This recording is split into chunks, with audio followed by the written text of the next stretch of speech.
আসসালামু আলাইকুম। গরিব হয়েছিলাম, একটু ফিল নিতে গেলাম নবাবের, তাই চলে আসলাম আহসান মঞ্জিলে। গিয়ে তো এখানে সেই পরিবেশ, আকাশ বাতাস পুরাই উত্তাল ছিল, প্রচুর মজা করছি। আর পুরো মঞ্জিলে থাল বাটি বাসন কোসন দেখে আরো বেশি অবাক হয়েছি। আর মূলত পুরো ভিডিওতে এইগুলা এক্সপ্লেন করব আপনাদের সামনে।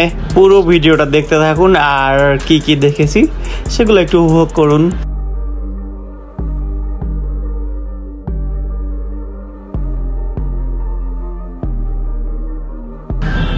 এটা হচ্ছে পুরানো আপনার থালাবাটি, রাজাটা চা কফি খাইতো, কেক বানাইতো সেটা।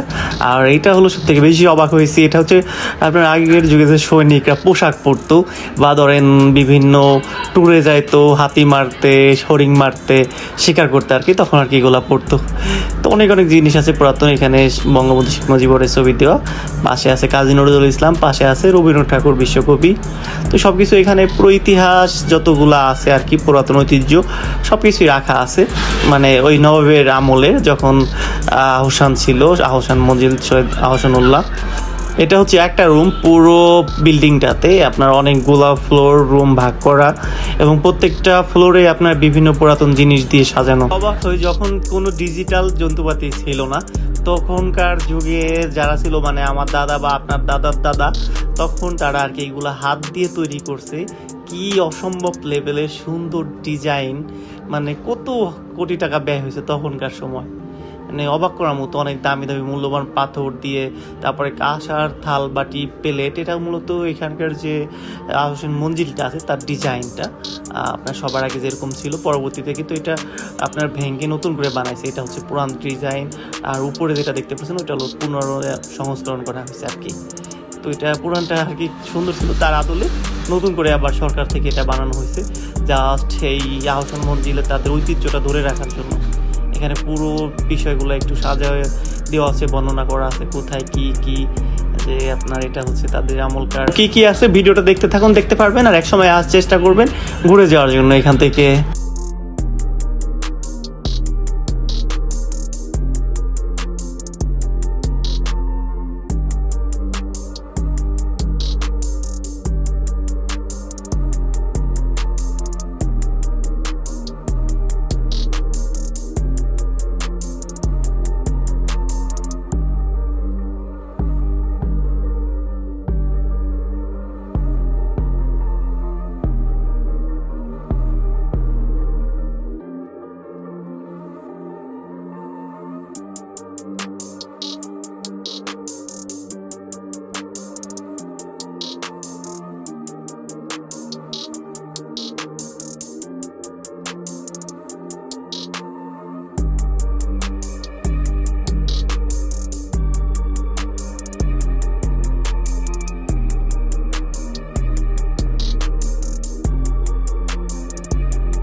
উমেশ চন্দ্র বন্দ্যোপাধ্যায়,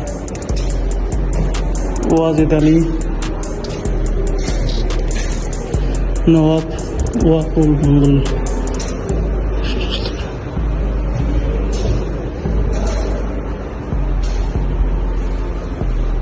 তোমার কবি আছে না?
আসলে পুরো বাড়িটা ঘুরে যেটা বুঝলাম যে তাদের সময় তারা অনেক বেশি স্মার্ট আর ধনী ছিল, কিন্তু এখনকার জামানায় তাদের ঘরে যেগুলো দেখলাম পুরানো আমলের জিনিসপাতি, তার থেকে এখনকার ডিজাইনগুলো অনেক সুন্দর এবং অনেক স্মার্ট, অনেক দারুণ। আমার টাকা পয়সা কম, তাতে কোনো যায় আসে না, কিন্তু তাদের থেকে স্মার্ট জিনিসপাতি ব্যবহার করি, তাই নিজের মনে মনে রাজা ভাবলাম। সবাই ভালো থাকবেন, সুস্থ থাকবেন, আল্লাহ হাফেজ।